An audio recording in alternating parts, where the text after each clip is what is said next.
They called her the she-wolf of, and not without reason.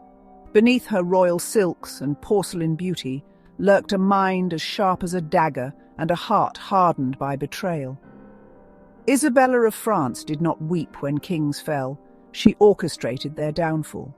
She smiled as her enemies begged for mercy, watched with icy eyes as her husband was stripped of his crown, his dignity, and finally his life. Betrayal wasn't a burden to her. It was strategy. She was the queen who turned on her husband, seduced a traitor, invaded her own kingdom, and stood unmoved as heads rolled from noble shoulders. And when she sank her teeth into power, she never let go. She didn't just play the Game of Thrones, she hunted in it.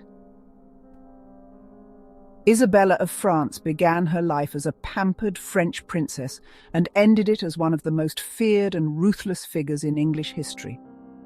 Born around 1295 to an ancient and powerful dynasty, Isabella was the daughter of King Philip IV of France, known as Philip the Fair for his striking looks, though some claimed he had the heart of a statue. Her mother, Queen Joan, died young under mysterious circumstances, with whispers that Philip himself had a hand in her death. As the daughter of a calculating king, Isabella was always meant for a political marriage. At just 12 years old, she was sent across the Channel to wed Edward II of England, a man nearly twice her age. Their union in 1308 may have looked glorious on the surface, but behind palace doors, it quickly became a disaster. Edward was openly enamoured with his favourite, the courtier Piers Gaveston. At the coronation feast, Isabella was humiliated as her husband showered attention on Gaveston, ignoring his new bride entirely. The English barons despised Gaveston, and Isabella wasn't far behind. Alone in a foreign court, she did what any shrewd daughter of France would do. She wrote home and complained to her father. Backed by Isabella's powerful family and disgruntled English nobles, a plot formed. Gaveston was exiled. But the separation didn't last, and when Gaveston returned, Isabella pivoted. Rather than oppose him, she allied herself with him, temporarily stabilizing her role at court.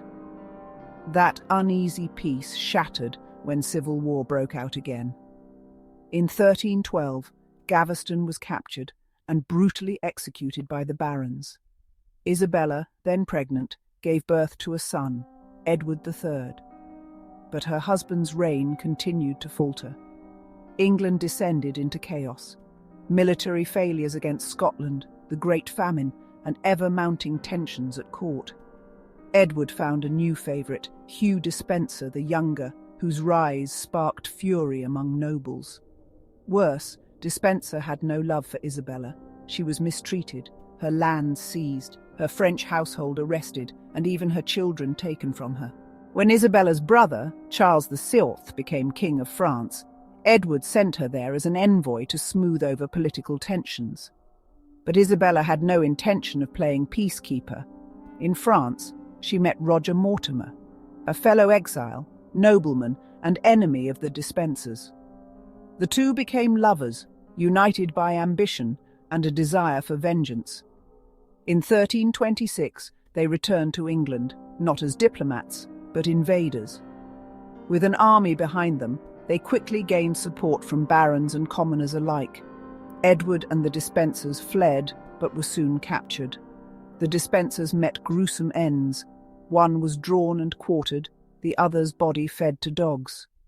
As for Edward, he was deposed and imprisoned, later dying in captivity under suspicious circumstances. Some say Isabella ordered his murder. Others insist he escaped and lived in obscurity. The truth remains uncertain.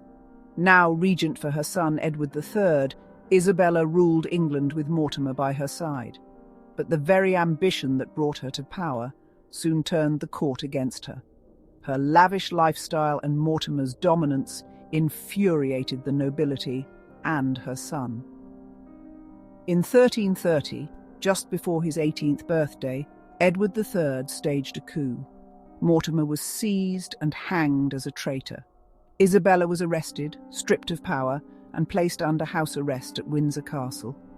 Though spared execution, She suffered a breakdown and never fully recovered. She spent her remaining years as a dowager queen, enjoying jewels, court life, and her grandchildren.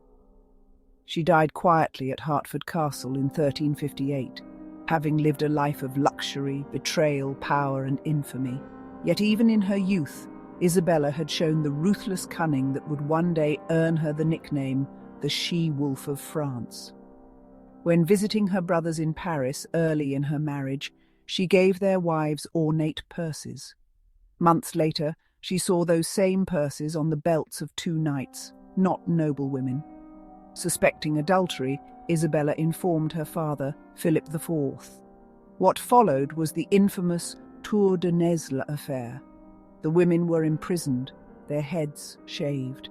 The knights were tortured and executed by drawing and quartering. One sharp-eyed observation by Isabella had brought down half the French court. It was a glimpse of the calculating predator she would one day become. Behind her beauty and elegance lay a mind as cold and cunning as any king's. Isabella of France, the innocent bride turned iron-fisted regent, proved that a queen could be just as deadly as any monarch who wore the crown. Thanks for watching. And if you enjoyed this slice of history, don't forget to like and subscribe for more intriguing tales from the past. Until next time.